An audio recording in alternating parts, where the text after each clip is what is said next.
Kissing and hope they cut us, whether they like or not.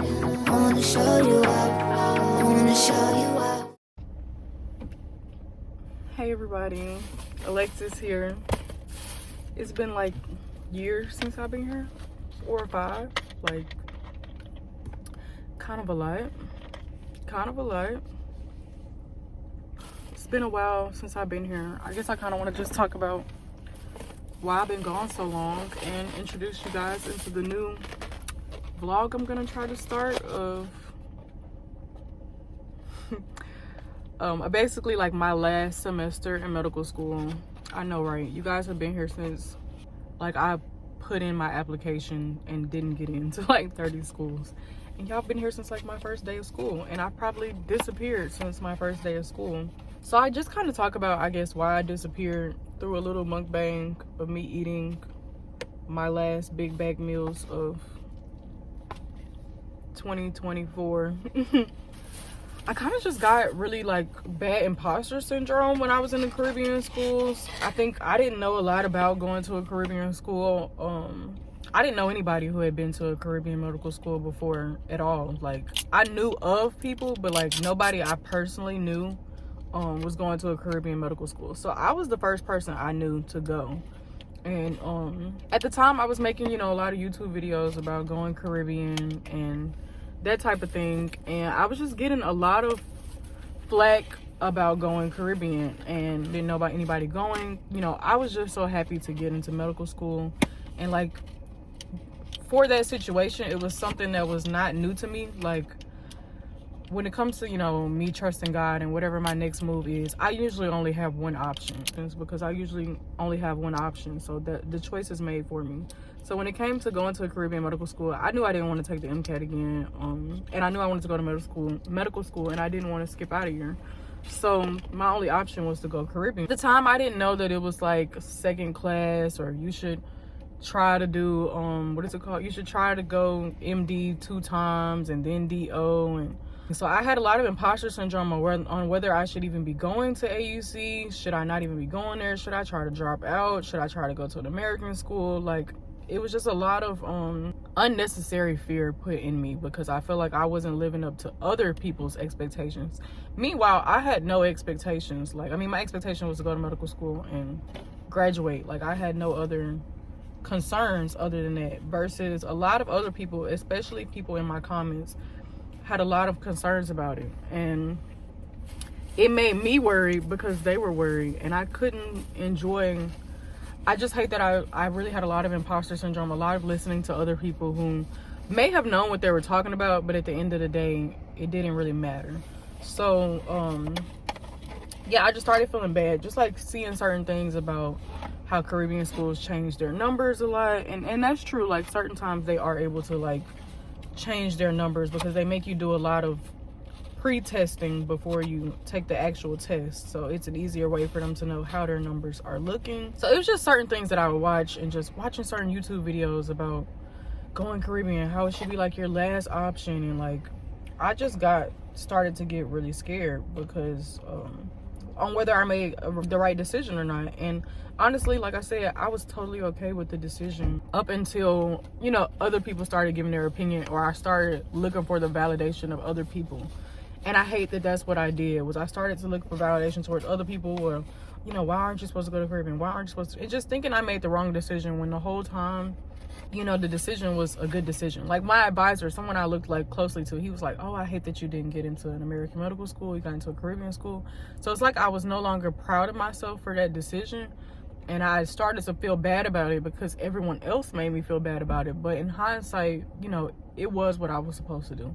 So a lot of times during my semester, I'd be praying about it and like, did I make the right decision? Fatback meal, croissant, breakfast sandwich. So yeah, I'm sorry, I was good.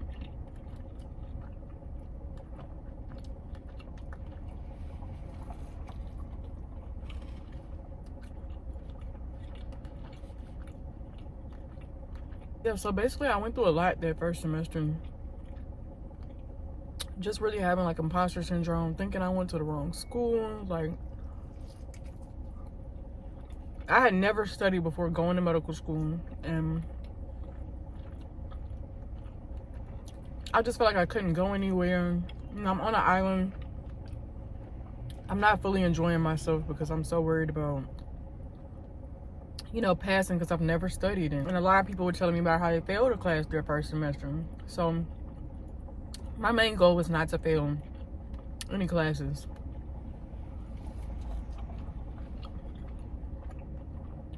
So I made it through my first semester. I didn't fail anything.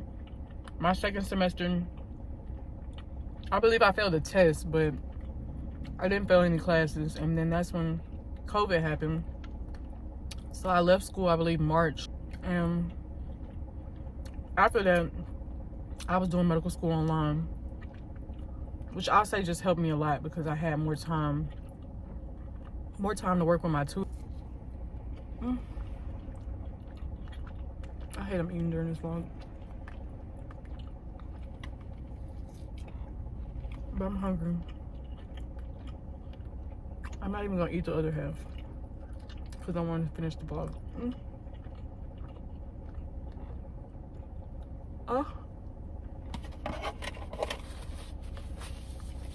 If you have to take a bite that big to eat something, you should not be eating it. I should not be eating that. Oh, I'm regretting that meal already. Okay, so back to the story.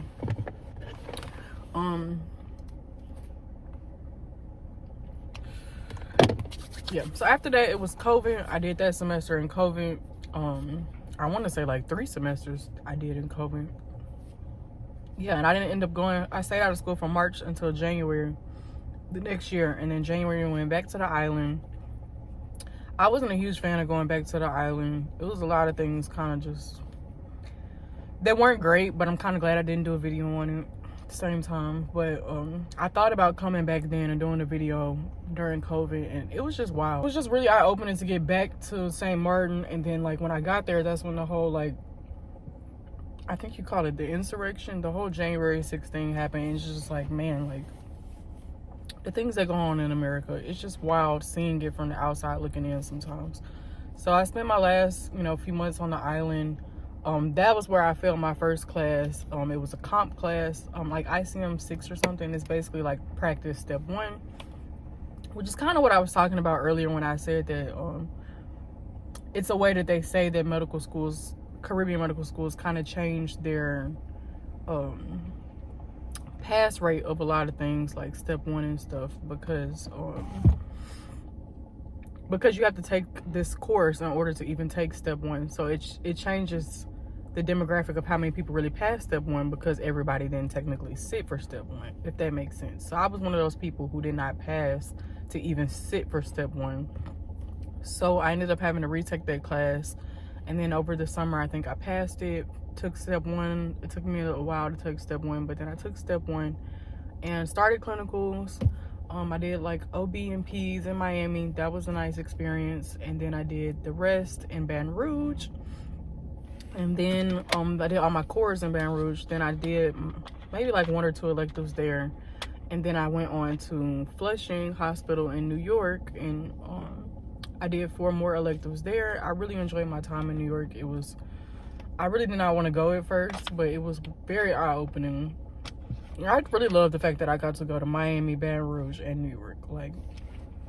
And even St. Martin. And that's one thing I can say about a Caribbean school is it gets a lot of flack, but I hated that I did not enjoy my time on island enough. I don't necessarily mind that I didn't enjoy my time on the island, because I knew I was going there to study. Like, I wasn't going there to have a good time. And I feel like I have my whole life to go back to St. Martin. So I'm glad that I spent my time there doing what I need to do, is like build the foundation of studying, which I felt like I honestly did not get down until last year, because I still was having problems with passing my shells. OB-GYN, I failed twice and passed the 3rd time. Peds, I passed the 2nd time. Surgery the 1st time, medicine the 2nd time, psych the 1st time.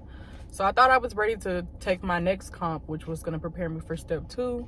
But honestly, that didn't really go well for me. But I kind of knew that I was getting really burned out from retaking all those tests and passing them the 2nd time. I was just getting really burned out.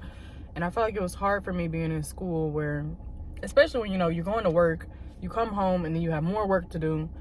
And I just feel like it was just really stressing me out having to come home from work and I think the last 2 tests I took was surgery and OB. So I feel like those were very high, intense, like, what do you do? And it just became to where I think I just was getting really worn out from feeling like I gotta save lives when I get home, like, and trying to build the stamina to take a 200 question test. So I had a feeling I wasn't gonna pass, and I hated that it was gonna be the way that I had to start the new year off. But I think, it was the Lord just telling me, like, if I passed, I probably wouldn't have continued to go out swinging in the new year, versus now I don't have a choice but to go out swinging. So I won't be applying for residency and match due to the fact that I wasn't finishing all of my shelves on time. So I really wanted to focus on passing my shelves and comp and all of this without having to go through the stress of match and applying. Yeah, so here I am, January.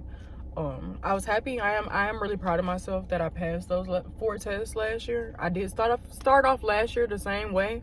I did not pass 1 test, and then I passed the next 4 that year. So I'm hoping that it's a trend for this year. Maybe I didn't pass the first one, which I knew I had not studied hard enough. Like, I was hoping the Lord may carry me through, but I think the Lord just said, it's not time. So yeah, so it's just giving me an opportunity to study harder, because at the end of the day, I want a good step score. So I'm glad I'm able to continue to retake comp in order to do that. So yeah, here it is, my senior semester. I'm taking a psych sub-I right now, which is really cool. I love psych. Don't think I want to do it though. I'm glad I did do the sub-I again to see that I don't want to do psych. But I do I still do enjoy it. I just don't think I would want to do it for the rest of my life. But I do enjoy it. So I'm doing the psych sub-I right now. And then next semester, I'm going to go to, well, not next semester, this semester. But in a few weeks, I'm going to have another rotation, gastroenterology, and then a pediatrics rotation out the country. So you guys can look forward to that. If you're an AUC student, you probably know where I'm going already. But if you don't, I'm gonna let you guys comment some places that you think I may be going. I guess I'll give you guys 3 options and maybe you can pick. So I'm gonna do Dubai, Thailand, or the United Kingdom. So you guys post which one that you think that I'll be going to. But I wanted to wrap this up again by just saying, yeah, I basically have been gone because I just was having a lot of imposter syndrome. I wasn't passing everything.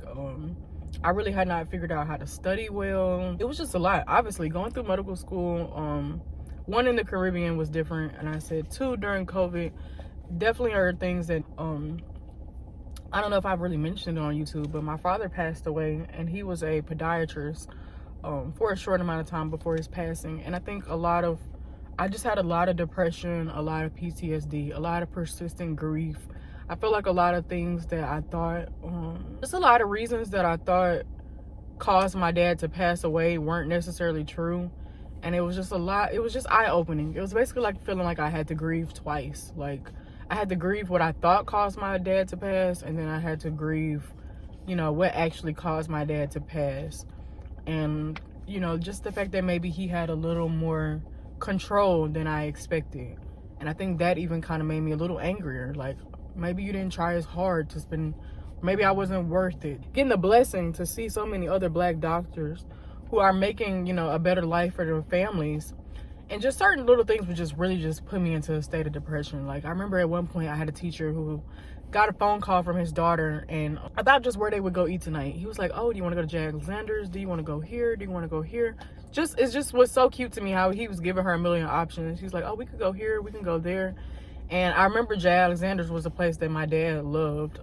I never even liked to eat there because the food to me was high. And I wasn't used to my parents having like money. So I would never think that we could afford to eat there even when we could. And so I'd be like, you sure I can order? Like, I still wouldn't even like order anything.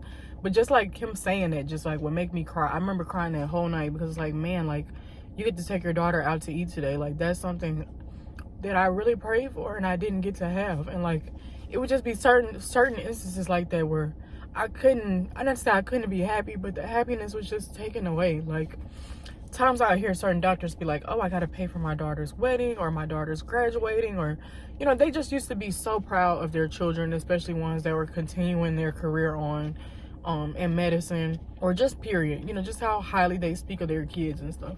And I noticed it was something that I didn't get to experience. Yeah, so basically, I said all that to say, the medical career has been so far, I'm gonna say it's not very rewarding for me.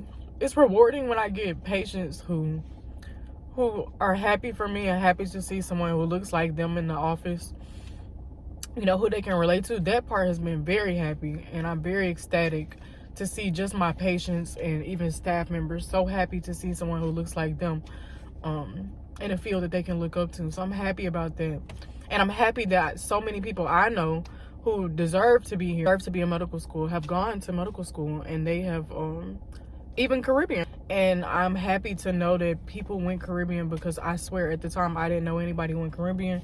I didn't know if it was a good thing, a bad thing. Like, I think I kind of was, what's the word I'm trying to say? Like, I kind of put it out there, and I feel like a lot of people, I didn't necessarily talk about the bad things, which, you know, other people were talking about. You didn't really need me to go talk about it. You can just go Google or YouTube another video if you wanted to find that out. But I'm glad that I did show the good things, because I'm gonna just say at least 2 or 3 I know have gone Caribbean, and I know that their experience was different because they knew somebody who was going. They, you know, weren't hearing bad things. They're seeing that person push through and make it or whatever. They may not know that I failed or who would have you certain things, but they know that I'm headed towards the road of graduating to become a doctor, and they can do the same thing. So I'm happy that I did go Caribbean, because a few other people I know have gone Caribbean, and I know it's because, you know, they've seen somebody do it, versus me. I was just kind of like in the water doing it on my own. And I'm glad that I got this far. I'm glad that I failed a few times to help people who have failed and think that they can't keep going. This is a situation where you don't necessarily know why one of your family members passed away. You know a little bit about it, but you may not know why.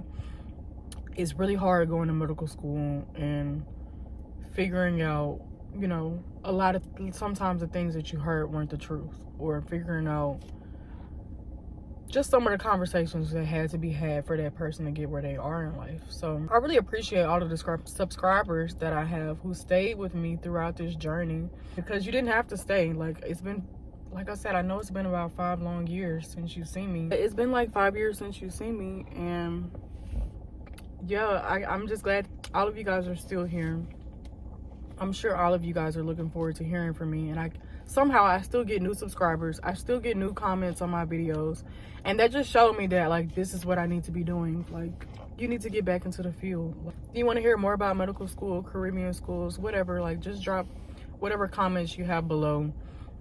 But yeah, I just want to end with, you know, taking a lot of responsibility for my actions, because, you know, again, I chose to go Caribbean. I could have, you know, waited and gone to a U.S. school, but I think it took a lot of prayer to understand that this is where God wants me to be. And, like, I have to understand through every failure and through every win, this is where God wants me to be. I have been in moments where I didn't necessarily study for a test and I passed. So if I study for a test, and even if it's not enough and I didn't pass, that's because this is where God wants me to be. So I have to understand this is where God wants me to be. This is what God wants me to do. And I want to get back into my hobbies, such as like YouTube, because it gets easy to think you're a failure when you're not passing something in school, or, you know, when the only way I can measure myself is medical school and my grades and my evaluations. So I've been very hard on myself these past 4 or 5 years, because I've only been grading myself off of what the paper tells me and what my teacher tells me, and that has been very rough. And starting to understand that, like, what they say doesn't matter. Like, it's a reflection of who I am in that moment, and also their experiences, but it's not who I am. Versus, you know, YouTube, I'm glad that you guys get to see who I am. I get to get graded on, you know, how many people watch my videos, how many subscribers I have, how many people are actually learning from what I do. And I'm starting to realize that I might not have done everything perfect, and everything may not have been perfect, but it's helped people who may not have, you know, had another way to go into medical school get in. And that's really what I'm most proud of. I'm proud that a lot of people I know got to see somebody go Caribbean before they did it. because I truly didn't have that, and I truly just felt like I made the wrong decision a lot through this process. And I really knew I didn't, but because I let other people get to me of what they think a doctor should be, you know. So I want you guys, if you have not been able to get into a regular medical school in the US, if you haven't gone DO, don't listen to whatever the people say about, oh, you need to do MD twice and then DO before you do. Don't listen to any of that. Like, listen to what you feel like God wants you to do.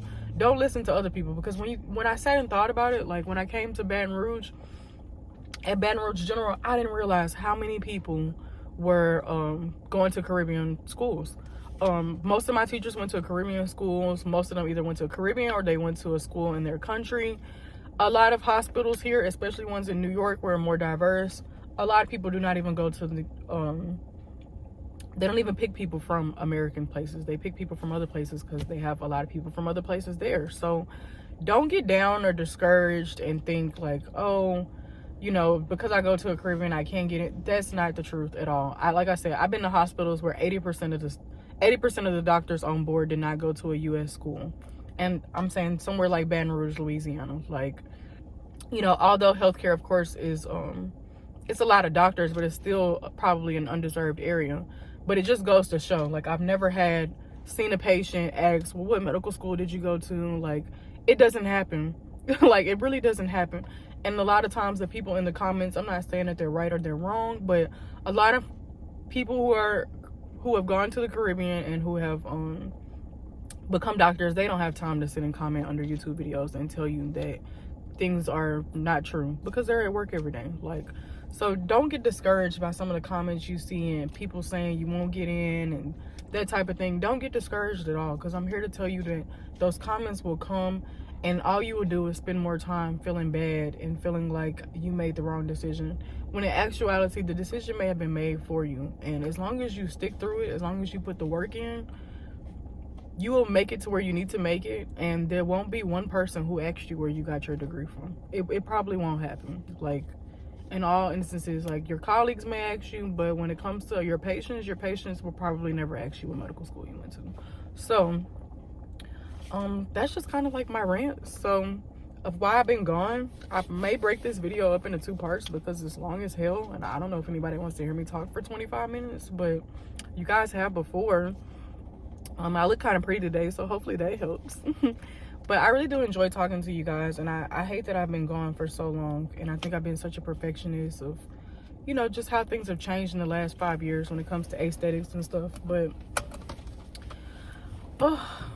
other than that, I really did appreciate talking to y'all. I hope y'all continue to watch me. I'm gonna really try to drop more videos, like, honestly, as much as I can.